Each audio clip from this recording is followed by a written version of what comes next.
Բարև ձեզ սիրելի հետևորդներ, Դանիելի հետ այսօր սովորում ենք, թե ինչպես կեղծել ընտրությունները։ Առհասարակ, որպեսզի տեղամասում մարդիկ չիմանան, թե ինչ է կատարում, կարանք դռները փակենք, դրսից ոչ մեկը չգա ներս։ Կամերա կա, կամերայով կհետևեն, տեղամասում ենթադրենք սաղին առաջ, բա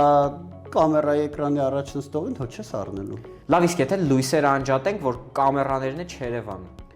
Տեղամասում այդքան դիտորդ կա, վստահված անձ կա, հանձնաժողովի անդամ, լրագրող, էլ չասեմ 21-րդ դարն է, սաղի ձեռը հեռախոս կա ֆանարիկով, հո 96 թիվը չի, որ սկսեն մթության մեջ մոմ մանգալ, որ վառեն։ Իսկ եթե վռնդենք այդքանին, Լավ, ենթադրենք վռնդենք, այդ հանձնաժողովը, որը կազմակերպում ընտրությունները, 8 անդամից է բաղկացած, 8-ից 4-ը ընդդիմությունից են նշանակված, 2-ը իշխանությունից, 2-ը ինչ-որ խառը մեխանիզմով, որ մեկն է մասնակցելու, կեղծելու։ Լավ, տեսականորեն սաղին համոզել ենք, սաղին կաշառել ենք մի 80-100 հազար, մտնենք ներս,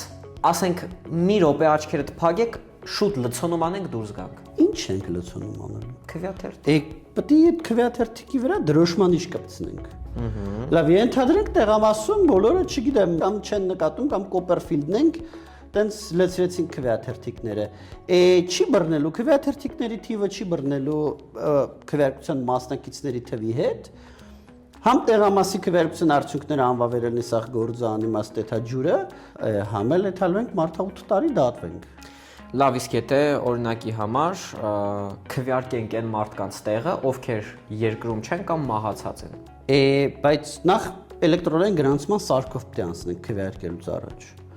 Էլեկտրոնային գրանցման սարքն է, լավ, ենթադրենք ինչ որ մի ձև, ինչ որ մուխլոժ արեցինք։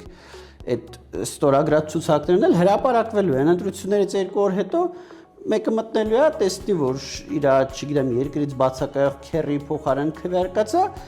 էլի ստորագրությունով մատնահետքով մեզ գտնեն, բռնեն, դատեն, մեզ էլ հանձնաժողովի անդամին էլ էլեկտրոնային գրանցման սարքին էլ մեր հետ։ Էլեկտրոնային սարքն է դատեն։ Դե կարող է պայմանական տան։ Իսկ եթե ընտրություններից հետո թվերը փոխենք, նկարենք, ինչքան ուզես այդքան խփենք։ Լավ, ենթադրենք, ինչ որ ձև տեղամասում դա կազմակերպեցիր։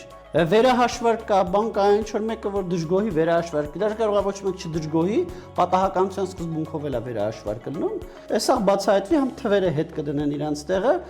համ էլի ցաղովի այդ ցաղ ընտրական հանձնաժողովում ով եղել է մարդը 8 տարի։